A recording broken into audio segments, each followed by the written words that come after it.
In this video, I'm going to teach you how to draw the footprint of items in a one-point perspective grid based on their location on a floor plan.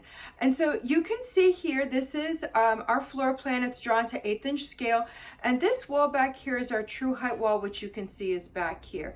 So it's 25 feet wide and our room itself is 18 feet deep. So this wall back here is this wall. This wall is this wall. And this wall over here is this wall.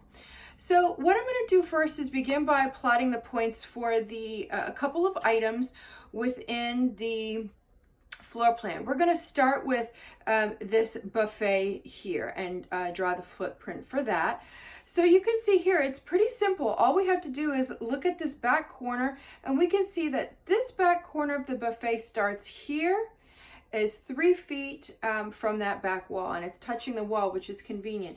So if we start on this back corner, it's 1, 2, 3.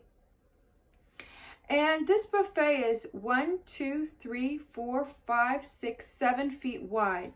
So 1, 2, 3, 4, 5, 6, 7. The back corner is right there. Now you can see here, I've overlaid my grid with a piece of vellum, and that's because I want to really preserve the graphite on the grid from smudging. And so I've overlaid a piece to make this process a little bit easier. Now keep in mind here, we've got our buffet is 2 feet wide over here. So we're going to count down using our grid, and we're going to go 1, 2. And so that's the front part here, 1, 2. So that's the front part there. Now you can see here, if I didn't have the grid, what I would have to do would be, I would have to just go from this bottom corner of the back wall. I would still need a little bit of a grid on the back wall, but I would come down here and connect my vanishing points, and then I would use my fan of depth over here to draw a horizontal line. So there's our 4 corner points for the back of our buffet. And then I'm going to go ahead and ink this in so that you can see it better. And this is when a T-square becomes a little bit more useful here. So I'm going to get right on top of those lines here and go ahead and connect them.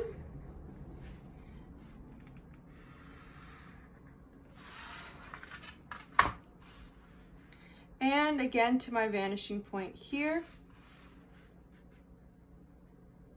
And here.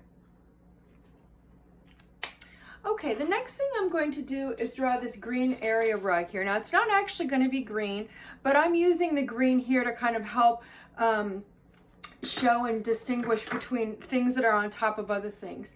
And so you can see here, the front corner of this rug is 1 foot over, 3 feet down. So I'm going to go 1 foot over here and then 3 feet down. 1, 2, 3. So that's the front corner of the rug. I just drew that point right there. And let's come across over here. The width of this rug is 1, 2, 3, 4, 5, 6, 7, 8, 9, 10, 11. So 1, 2, 3, 4, 5, 6, 7, 8, 9, 10, 11. Now we should see again, it's 2 feet wider than the buffet. So you can see it's right over here and then 1 foot separated from it.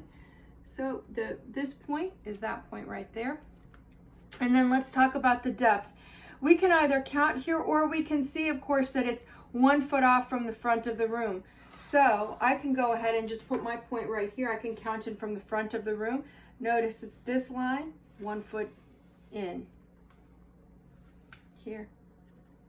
Okay, so now I'm going to take my green pen or my green marker and I'm going to connect those points next. Now it's going to be really close to the front face of that buffet, and that's because it's the actual footprint is really close to the back wall, and so that's why they're very, very condensed.